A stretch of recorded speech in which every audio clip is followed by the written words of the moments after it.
from God's Unchanging Word Studios in New Orleans, we are pleased to bring you news, nuggets, and insights with today's host, Tom Carey. Well, greetings, everyone, and welcome to God's Unchanging Word and another edition of our news, nuggets, and insights. Today is Friday, January 31st, 2020. That's amazing how fast time goes. The last program, we done went through a whole month in 2020 already, and it feels like we're just getting started. And boy, do we have a lot to talk about today. Our biggest problem this week, what do you leave out of the news? And there's a lot that we had to leave out. But we're going to talk about something the news isn't talking about, the doomsday clock. It just moved closer to midnight once again, so we're going to cover that. We're going to do part two in the U.S. economy, 3 years into the Trump administration, and then we're going to continue with the doomsday clock into our nuggets portion and bringing in midnight and talk about what the world's concerned about with the doomsday clock and how we as God's elect look forward to the time of midnight as we see in the parable of the virgins. And we're going to pull all of that together. Then at the last minute, we threw this in, which we're going to wait till next week, but the information on the coronavirus is moving so fast, we thought we better bring it in, but we're going to talk about that today. We'll bring in some more of that as we tie it in next week to a huge plight of locust in Kenya. Remembering always in the background about the warning of the seals in Revelation, that they always exist and they're out there. And this is just another one of a warning to keep us focused on the return of Jesus Christ. So let's get started. We begin, as always, with a few shorter stories. This is a religious victory. Let's talk about something on a positive side to begin with. Tennessee passes a law allowing the agencies to deny the LGBTQ adoption applications because of religious objections. The governor of Tennessee signed a controversial law on Friday, that was last week, and this dated on the 26th, so that would have been, 24th, 25th, last week, to refuse to place children in the homes that violate the agency's written religious or moral conviction or policies. Now, this is a victory for those of the moral biblical foundation of Christian homes where they can't force them to put them into the LGBTQ. Now, on another note, I want to bring this in, is Clayton Evans, who's a minister here in New Orleans, is also going to be bringing in another story sometime in the very near future, which is totally opposite of this victory, to show you the parable and the parallel of the two sides of God talks about the war of the principalities, how one side is fighting for and one side fighting against God's laws. So look forward to that in the next few weeks as we bring that contrast to what I'm telling you here. The governor believes that protection of rights is important, especially religious liberty. The governor's spokesman, Gilliam Ferguson, told the Tennessean, the bill is centered around protecting the religious liberty of the Tennesseans, and that's why he signed it. So now, I want you to think about this. These kind of victories were not there just a few years ago.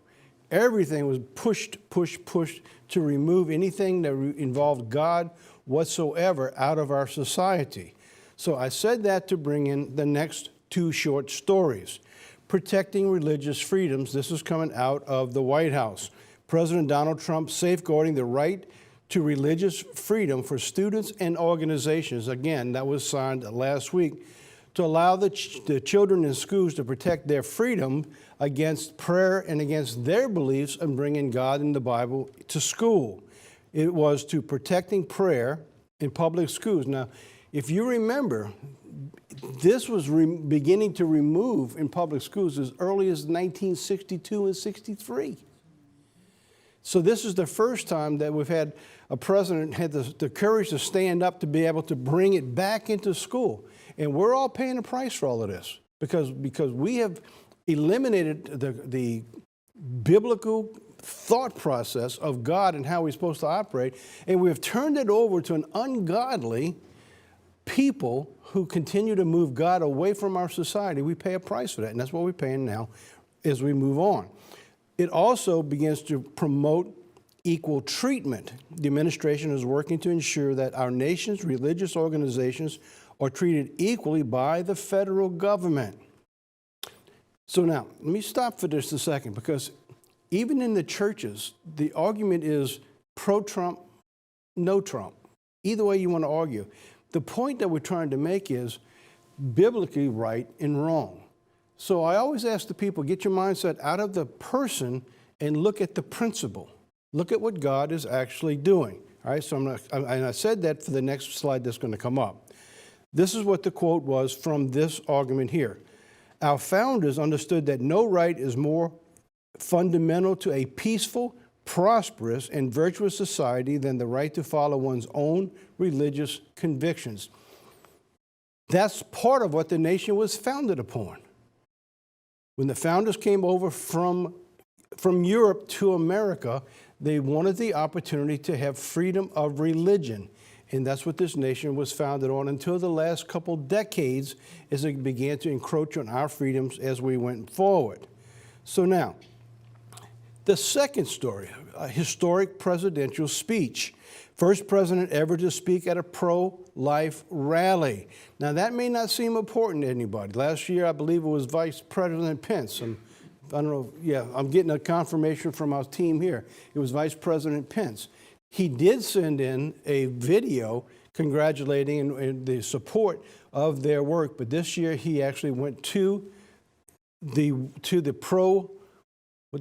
I call it pro-life march, I believe is what it is, a pro-life march, to give his support, to continue to give the opportunity to protect the babies and the children from abortion in this nation. These things bring out hatred by Satan. He hates anything that continues to bring in God and pro-life. All right, now, with all this said, let's move to the next slide. God is in charge. Let's just focus there. Everybody stop for just a moment. Get off the personality and let's look at principle. For the last few decades, or at least a couple decades, I've mentioned from time to time how my mother-in-law helped calm me down way back in the 90s when I was concerned about what was taking place with the Clinton impeachment and the way God was continually being kicked out. And she always would calm you down and say, listen, God is in charge. All these things bring about God's purpose and his plan for mankind. So he's in charge of kings and he removes kings. So now I want you to remember that, and I want to bring this out. So when you see the stories, let's look about why God's doing it, all right? And rather than instead of looking at the person, because you can't look at the messenger, you have to look at the message. And that might help people to be able to get beyond, I don't like him, or I like him. And I listen to people actually get into arguments within church and say like, wow, these ought not be. We need to understand what's going on and the purpose and the plan of God above all. So let me show you just a couple of scriptures here. All right, let's always remember this. God is in charge. I remember over the last couple of decades, a story my mother-in-law told me when I was very upset in the 90s. And I'd be looking at what was taking place, and it was during the Clinton trials and in the continual removal of God. It was just so frustrating. And she pulled me aside one day and she said, listen, God is in charge. She said, all of these things are taking place to bring about the plan of God. So if it doesn't go the way we would like it to go, or we think it was going, understand, God is in charge. And so with saying all of that, we need to look at not the messenger, but the message and how God is using that to bring about his plan of salvation. So God uses all these things. So now I'm going to read you a couple of scriptures here that go into what I'm referring to here. Then I'm going to go back to the stories a little bit and tell you what we're looking at. Daniel 2, 20 and 21. Daniel answered and said, blessed be the name of God forever and ever, for wisdom and might are his. And he changes times and seasons. He removes kings and he sets up kings. He gives wisdom to the wise and knowledge to them that know understanding. So when we look at this, we don't have kings all over the world like they used to have as far as the way things were back in the Old Testament. But the principle here is God is putting into place the nations of power and removal, who runs the nations and who removes the nations. And when we see these things taking place, we need to understand that all of this brings about the plan of God. So he brings it about for nations, but he also allows us to go through things for you and I personally, so that you and I need to understand as we develop our future, his plan for us, that when you go through something, you may not understand either what you're going through, but it's because God has a plan for you. Now, going on, let's take a look at this. Isaiah 44 and verse 28. That says of Cyrus. Now, what are we talking about here? I just didn't jump track on you here. Cyrus was a king. He was a Persian king. He wasn't an Israelite, but God used Cyrus. All right, so now that's why you see sometimes there's a silver coin that has Trump on one side and Cyrus on the other. And the reason they're using that is because God has taken a person who basically was an ungodly person. He was totally ungodly, but showing how God can use that person to turn things around for his purpose. All right, so hopefully that makes a little bit of sense for you. And we're not trying to say Trump is a godly person. I'm not trying to say that. But I know he has changed in what he has done. In other words, God, like Cyrus, has used him to bring about God's plan, not Trump's plan, God's plan. He's a vessel that God is using. But look what God says about Cyrus, a Persian king, not an Israelite king. Cyrus, he is my shepherd, and he shall perform all my pleasure, even saying to Jerusalem, you shall be built, to the temple your foundations shall be laid. So God used the Persian king to bring about the rebuilding of Jerusalem and his temple.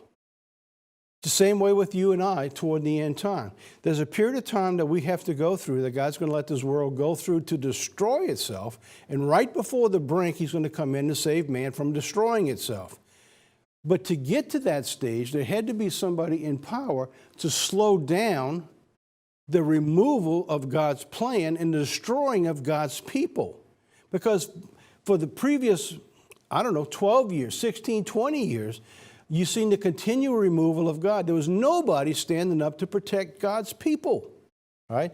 Now, look at verse 45 in chapter 45, verse 1. This is a continuation of the letter. The chapter breaks have been brought in from man.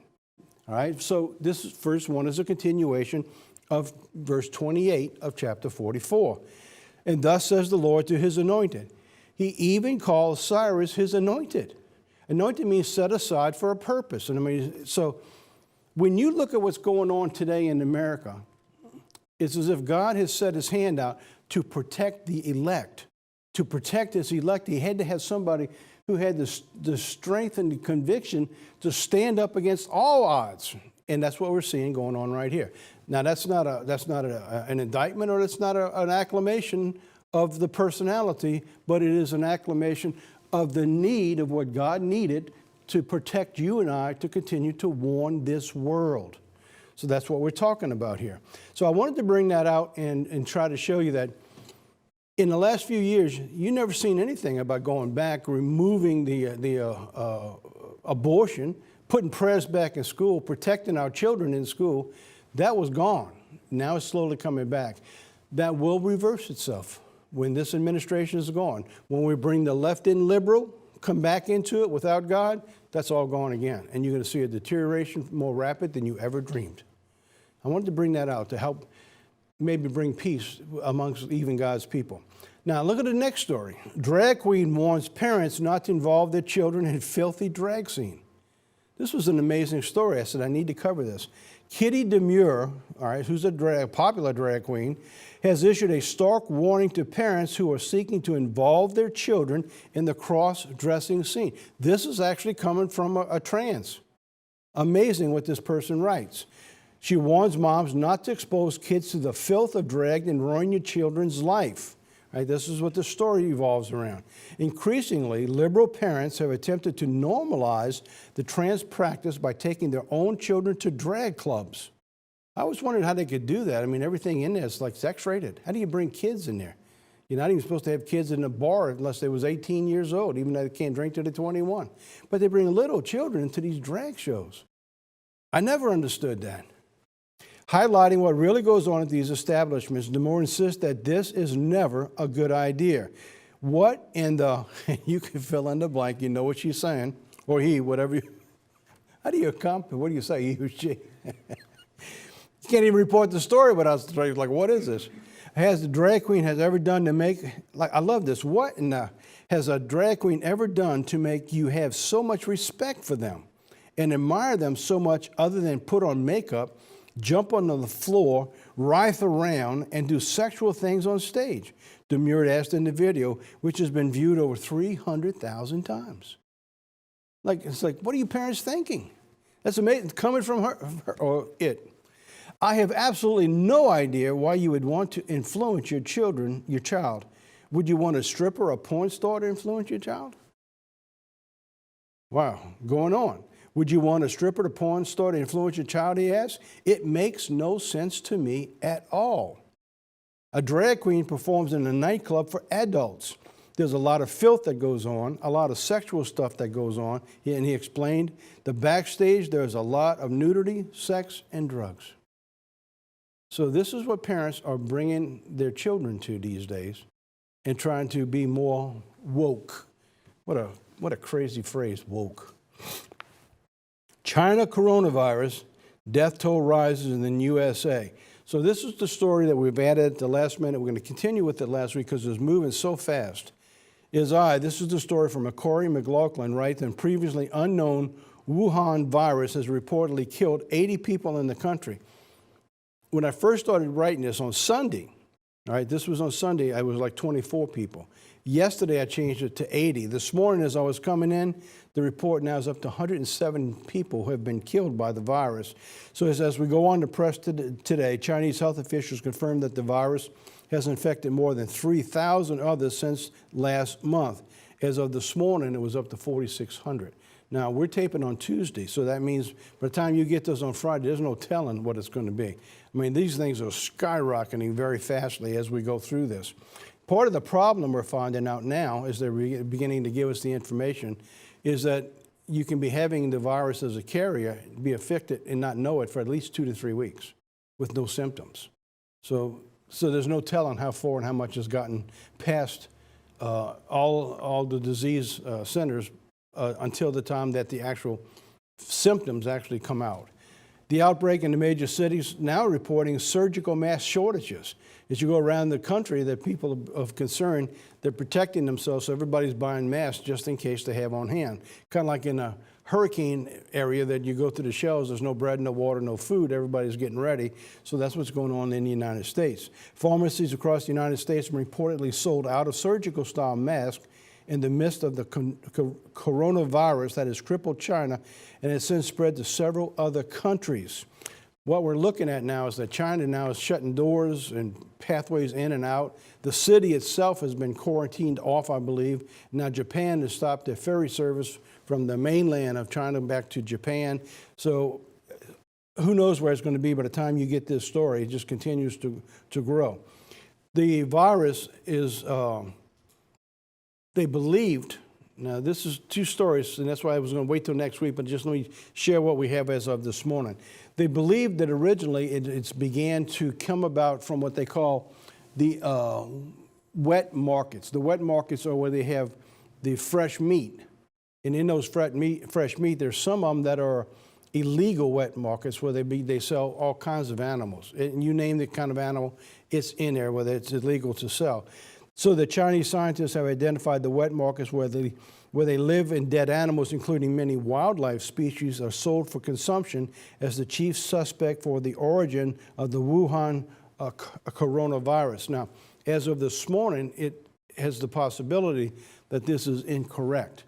Now they're beginning to believe that in the province of Wuhan, it is the only area and the only laboratory where they work on different viruses. And they think that it's possible that a virus they were working on in the laboratory might have gotten out. And normally what would go to animals is now being transferred to people. They don't really know that, but that is another possibility that they're talking about, tampering with the genetics in viruses. And this was the only area in China that has this type of area or a hospital where they begin to work and study these type of viruses. So there's no telling as what's actually going on, but we wanted to bring this out to you as we go on. Now, when people have it, when you look at this, I said, wow, that's almost looks very similar to having a flu, or pneumonia. And it is a disease that's spread through the breathing into your lungs. So there's no telling where this is going. So that's why they're getting all the masks and everybody's being precautious of what's going on. So we need to watch this. And what I wanted to bring out here, I think that was the last one. Okay, I got one more, is that what I wanted to bring out is that we in God's church understand that what's taking place is that God tells us at the end time there's going to be famines, there's going to be pestilence, diseases. And we need to always remember, even when we don't hear about it, that all of these things are out there. For when God takes his hand off and Satan begins to run ravage over this world, these things are going to become pandemics that is not going to be able to stop. But right now they're catching it. What they're doing is they've got a lot of things in place to be set to try to protect the people. But even still, look how fast. It was 100 people, then 800 people. Then the next, I'm looking a few hours later in the day, and as of this morning, 4,600 cases. And so this is just within a week that's being reported. So it's going to continue to grow until they can finally get a handle on this. In the past, the coronaviruses have caused more severe and even more deadly illnesses like the acute respiratory syndrome known as SARS in the early 2000s. Mostly concentrated in China and Hong Kong, SARS killed 774 people and sickened more than 8,000 across 37 countries in November 2002 through July 2003. Well, this is well on its way already. They believe they can have a vaccine, but it's 2 to 3 months away. So anyway, we wanted to bring that out and stay on top of this because this is one of those things the Bible tells us to watch for. Now, this is an interesting story. I don't know of any news agency that's reported this. All right, this just came out just last week. The doomsday clock moved closer to midnight. Now, what you're looking at here, this was a story that we brought out in December 2017. That's the cover of our quarterly, because that was the last time that the doomsday clock moved forward. Well, it's moved again. It's actually moved again one more time. That was the December of 2017, the quarterly that we brought out, and we actually even had a nice story in it. And in the story, one of the focal points here, it says in the last 2 years, the minute hand on the doomsday clock stayed set at 3 minutes before the hour. And I'm going to tell you about the doomsday clock and what it is and what it stands for in just a couple minutes.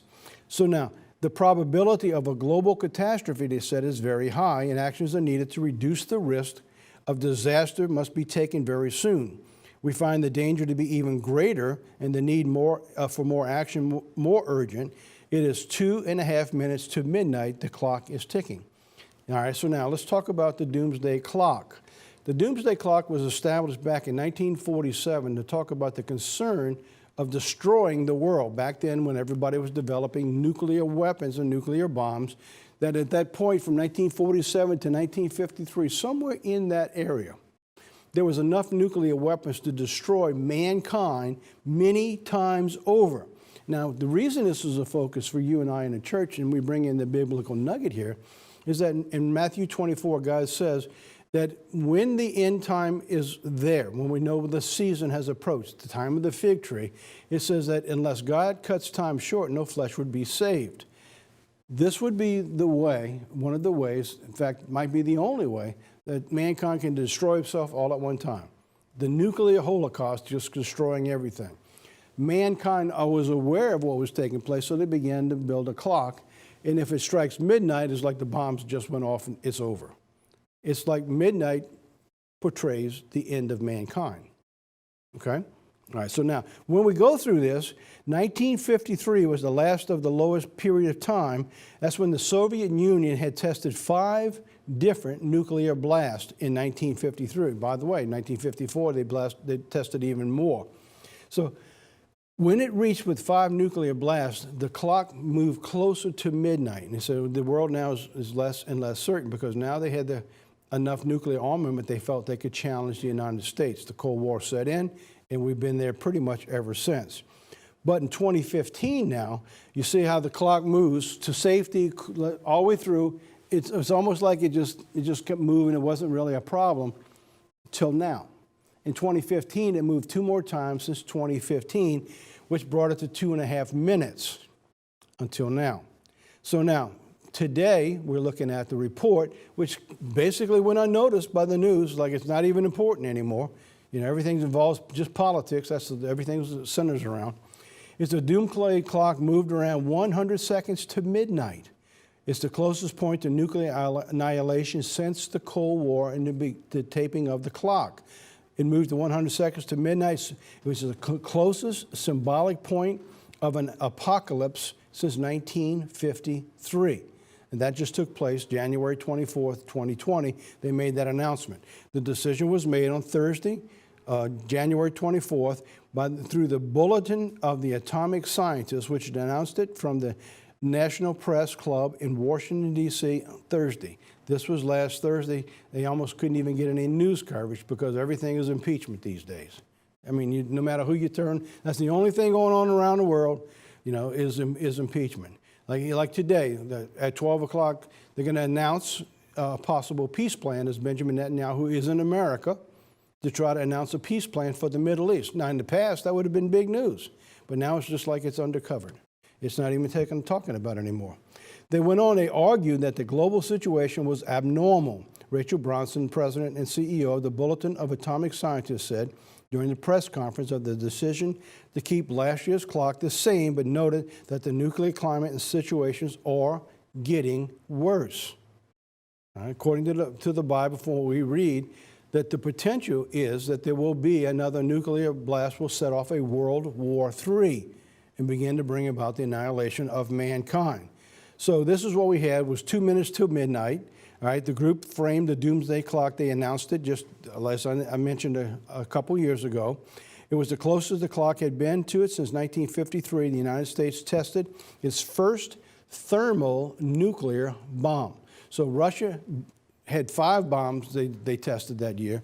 The United States tested its first thermal nuclear, which was massive. It was absolutely massive. Eventually, Russia had one even more massive. So this went on until 1962 as they continued to push the clock. 2017, it moved to 2.5 minutes before midnight, and that's where we began covering the story until now. So that we're bringing this out to bring you up to date on what's going on. This was a bulletin in January 26, 2017. Look what Luke says. This is what I referred to in the scripture just a few minutes ago. And there shall be signs in the sun and the moon and in the stars and upon the earth, distress of the nations with perplexity in the sea and waves roaring. We're talking about the perplexity here. That word means, and I'm going to give you the definition in just a second, the end. All right. What is that word? Perplexity. We've covered it many times in the sermon, but if you're new, you may have not caught this.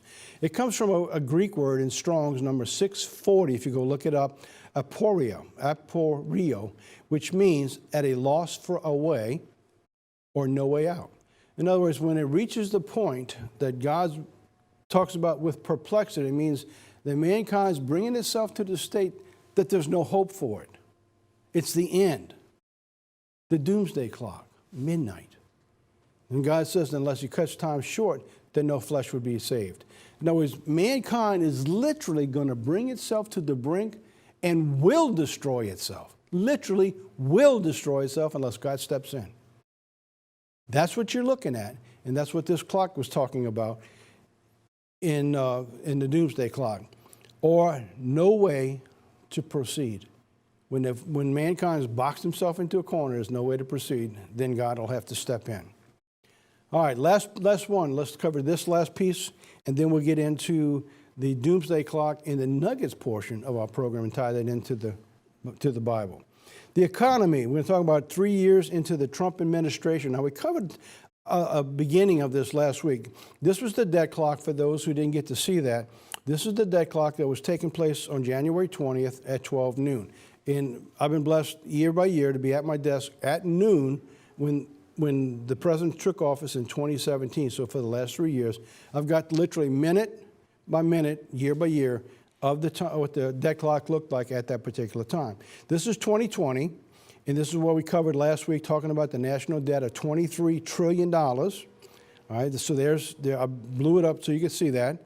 And this was back in 2017. It was at $19.9 trillion. So what we were looking at was a difference of $3.2 trillion in additional debt added to our debt from 2017. That's not the total debt. That's just simply what it costs to operate every single year. So we've added every single year now an additional $3 trillion of operation. There's a lot more debt than that. That's just on the surface. So now, let's take a look now. Let's look at another section here. We're going to look at another point of the debt. I'm going to show you these two different things, right? So this is 2017, and then I'm taking here 2020, and I'm taking that same area in 2020. But if you noticed, the boxes, each year the U.S.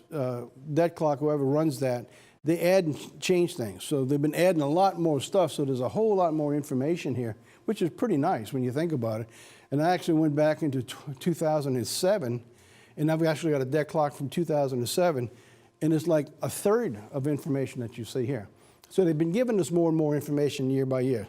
So now let's take that and let's put it together with the 2017 and 2020. And now we're going to talk about specifics of certain debt. Here we have total interest, all right, paid. This is really interesting. In 2017, we paid $2.4 trillion in interest.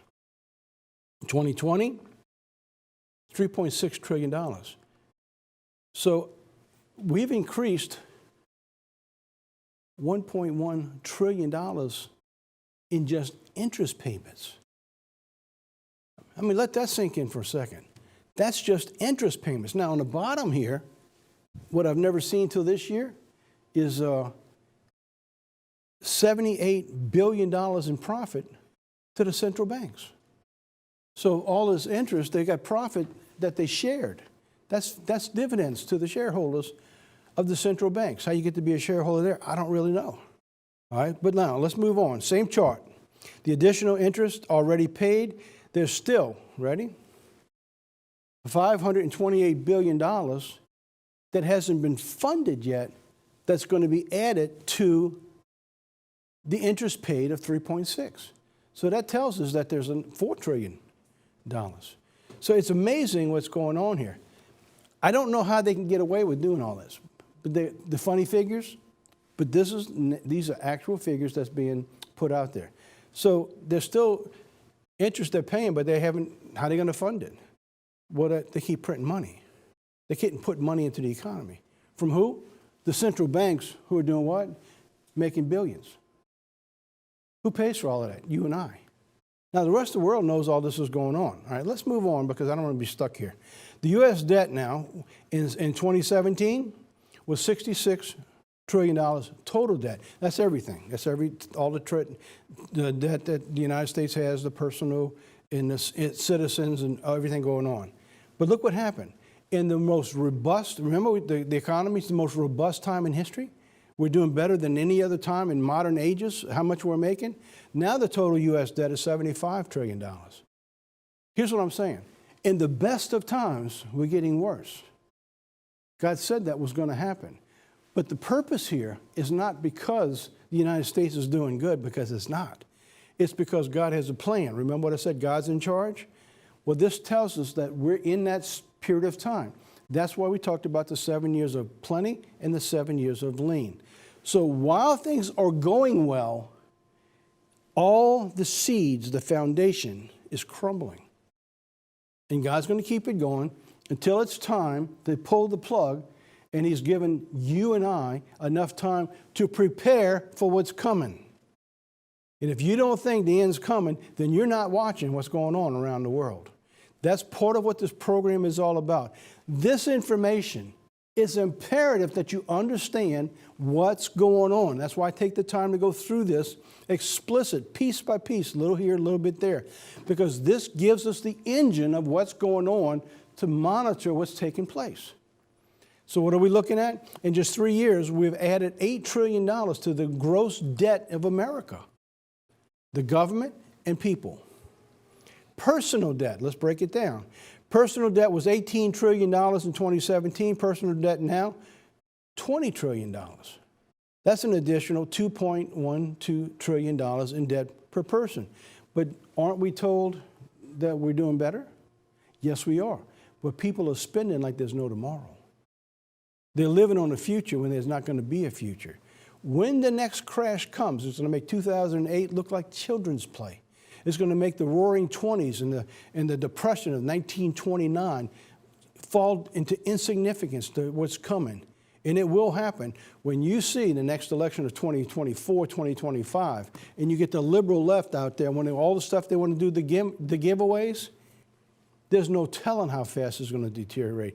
Do you realize, as we're looking at the news today, that the Democrats could be running, you ready for this? A socialist for president. It's getting close to that right now. So you're looking at what the United States was built on, pulling in an economy of socialism. And that's what they'll begin to push in America. And socialist hates God-fearing people. Look at the nations where it's going on right now. Now, just a side note, all right, let's move on. Student debt. Look at student debt in 2017, $1.4 trillion. Student debt today, $1.6 trillion. The kids, they can't pay that. That'll never be paid off. And the United States forgives almost every loan but that. And now they're trying to forgive that, and that's even taking even a bigger problem as they go through. So in 3 years, and they've added another $240 million to the student debt. One more, I believe. Mortgage debt went from $14 trillion to $16 trillion in 3 years. That added $1.698 trillion to mortgage debt. This could be good or it could be bad. The problem is now they're moving into subprime again. That's what began the debacle back in 2007, 2008. That started for almost 4 to 5 years before that. So they're moving even though you get more debt. This would sometimes show a good economy because people are buying more homes. But depending on how the mortgages are built and the percentages of what's called prime or subprime and how much support they have it tells a big story. And when you look at it, just like with cars now, the mortgages and cars and all the finances are being put out there, and there's more repossessions and there's more failures coming about than normal. And that's because they're pushing more and more debt to people who can't afford it. That's what's going on. All righty. Now, that's a lot. I covered it real fast, but I mean, what I'm trying to do is put the nuts and bolts out for you. So next week, I'm going to cover more of the nuts and bolts of the economy, because this thing right here, if you can read this and understand the principles of God, you'll be ahead of the game. And that's why I'm going through this, to help you be able to read the charts of what's going on. The Bible and debt, we covered this last week, so let me begin to close this out. The rich rules over the poor, the borrower is servant to the lender, and we're now servant to the lender. The stranger says, that God says, the stranger that is within you will get high above you. You shall come down very low. He shall lend to you, you shall not lend to him. He shall be the head, and you shall be the tail. We're beginning to see a lot of that going on right now. This administration puts some of this on hold. It will turn around very rapidly, very soon. All right. When we come back, doomsday clock and midnight. Doomsday clock and midnight. Got this great little video. It's on Choices. Now, before you see it, let me give you the setup here. Audrey found this video, and I wasn't sure what I was actually looking at. It looked pretty cool. But you may have to go back and watch it a second time, because in the Choices, it's got what's going on. You have like a person gets up, he has a choice in the morning, so you get two different choices going on. And watch the changes in the background and on the walls and on the desk of what's actually taking place. So if you miss it all, back up to the video when you get this and watch it a second time. It'll be a whole lot more informative. Let's play that video. I'll be right back.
If you're like me, it's like, what in the world was that all about? Welcome back. At the end, you see what they were showing, that one guy getting lazier and fatter and just sluggish and mess everywhere. And the other guy on shape, he's got warts going on his wall and he's a muscle built. And say, wow, pretty cool little story. So if you didn't catch it all, go back and take a look. You enjoy that. All righty, let's talk about now the doomsday clock and midnight. And let's put it to what the Bible is talking about. The theme of midnight, the nuclear scientist uses the biblical theme that Jesus left for his church, is the parable of the virgin. So we're both talking about midnight. So I'm not going to go through the whole story of the parable, because you can go back and you can read that. They're all asleep, and about midnight the alarm sounds and it said the master is coming. Well, half the church was prepared and the other half wasn't prepared. They said, go out there and get ready. So, but the world teaches something different with talking about midnight. So now if you want to go back and read the parables, you see that in Matthew 25. So the comparison is this. In the Roman calendar, the day begins at midnight. So according to the world, when they talk about midnight in a doomsday clock, they're talking about a new day. God doesn't focus that way. He's talking about midnight coming when nobody's prepared. His day begins at sunset. All right, so in other words, he's coming when nobody's prepared. And you see that in Genesis 1, verse 5. It says, in the evening and the morning were the first day.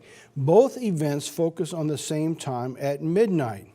What's the big difference? All right, here's the big difference of what's going on here. Let's take a look at that. For mankind at midnight with the doomsday clock, life is over. See, that's what they're telling you. Life is over. But what God's saying is that for you, we're looking at the time when Christ comes, when no one expects it, all right? For you and I, it represents the beginning of life, eternity. Is that when that time comes, it's a time we're looking forward to. So as the world gets darker and darker and people live more and more in fear, God wants us to focus on that when these times occur, that we need to look up and know that salvation is drawing near.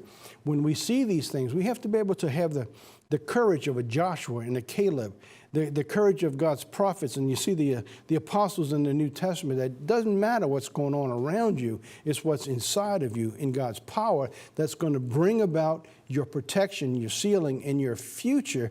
Because when it strikes midnight, and it will strike midnight, but God's going to come in when it does, and he's going to save man from destroying itself. But you and God's people will be ready. Now take a look at the difference of light and darkness. It's so representative, and I brought this out years and years ago in a sermon that I developed, is the story of Moses. And we all know the story, how God separated the Israelites and the children of Egypt, right? By a pillar of a cloud by day and a pillar of fire by night. Remember that? Look what the Bible says in Exodus 14, verse 19. So the angel of the Lord went before the camp of Israel, and he moved and went behind them, and the pillar of the cloud went before them and stood between them, all right, or stood behind the children of Israel. So it stood between the children of Israel and the Egyptians all night, and that's where the children of Israel went across the Red Sea. So that's what we're looking at here. All right, thus it was a cloud of darkness to one, and he gave light by night to the other. So when we see all these things happening, we don't need to draw back in fear. We need to have the faith to move on with the courage to see that when these happens, and they're gonna be painful, and God says, mark those who cry and sigh for the abomination. But what God wants you to understand, when you see these things, he's given you everything we need to know. That when we see that darkness approaching, that there's a light. That what we're doing is we're like the children of Israel. It gives us the light to Jesus Christ. That is one of the main messages of the differences of the doomsday clock versus God's midnight. God's brightness in the veil. For God to be in the world, he wrapped himself in a veil. This is amazing how God did this. So in the Holy of Holies, there's no windows, there's no candles, there's no light, because God is light. So when he went in, everything was all lit up. In fact, it talks about at the end time, there's no need for sun and the moon, because the brightness of God is going to be there. In the Holy of Holies, he made the darkness his veil, the Bible says, round about him. So in the Holy of Holies, there were no windows, only darkness separated by a veil until God moved in. But when God was there, it was so bright that the people couldn't even look in or go into it at the time. So God shelters us, he says, in his secret place. He who dwells in this secret place of the Most High shall abide in the shadow of the Almighty. So as the world sees the end coming and moving closer and closer to the disaster, and when you see the viruses like we talked about, or you see like the diseases that we talked about, the earthquakes, the pestilence, and everything that's going to be coming to the world, that's the doomsday clock moving closer and closer to midnight. And the world's going to hate those who don't agree with their interpretation of what's going on at that time. But to you and I, God's going to wrap us like that veil of the darkness that only through God allowing him to go after his elect will Satan even be able to see them. Remember Moses? Where did God hide Moses? Remember that? Put him in that little basket, sent him down the river. And where did God hide Moses? In Pharaoh's house. And God protected him. So you and I have all the comfort to know what God will do in the future when all this takes place. Going on in Psalm 91. It says, I will say of the Lord, he is my refuge and my fortress, my God, and in him I will trust. He shall cover you with his feathers, and under his wings you shall take refuge. His truth shall be your shield and your buckler. You shall not be afraid of the terror by night, or of the arrow that flies by day, nor of the pestilence that walks in the darkness.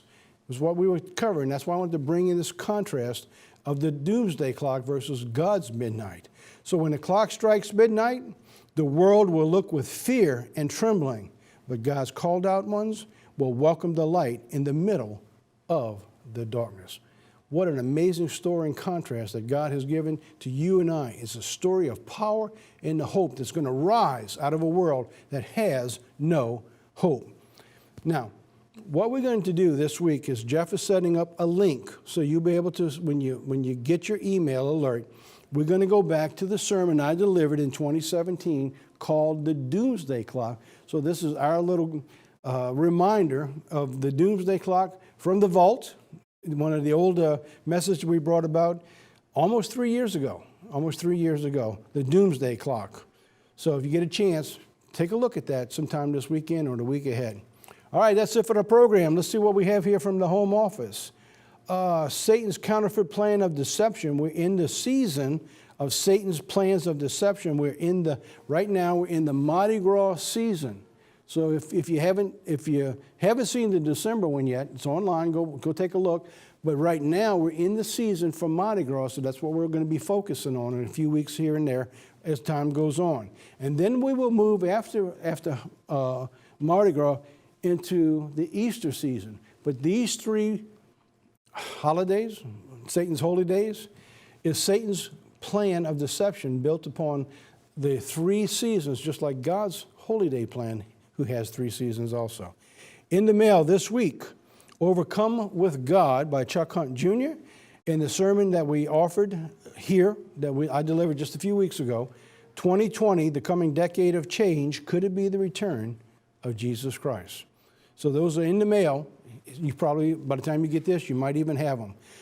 In closing, we have two videos today, all right, two upbeat videos. A little short one first. We have Caruso, all right, Karate Crusoe in the snow. Can't let that one go by. Take a look. I'll be right back.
I love those little videos, especially because I can't get my dog to do nothing. He just stares at me.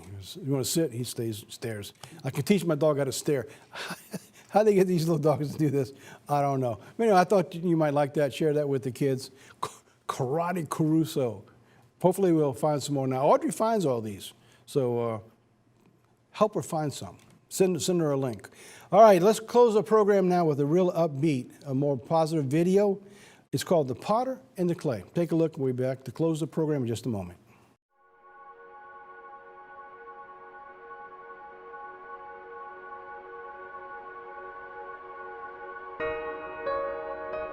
We are the clay.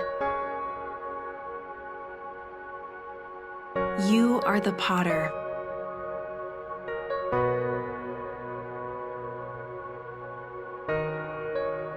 We are all works in your hands.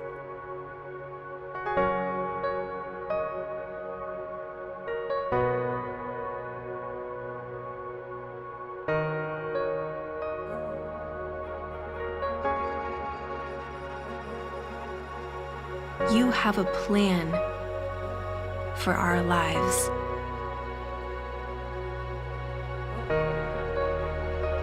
A purpose. A future.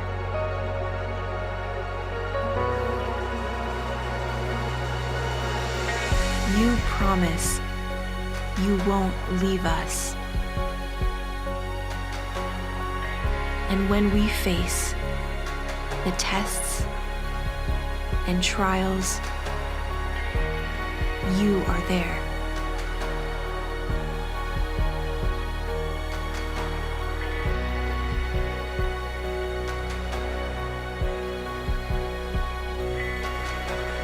For I know the plans I have for you, declares the Lord. Plans to prosper you and not to harm you. Plans to give you hope and a future.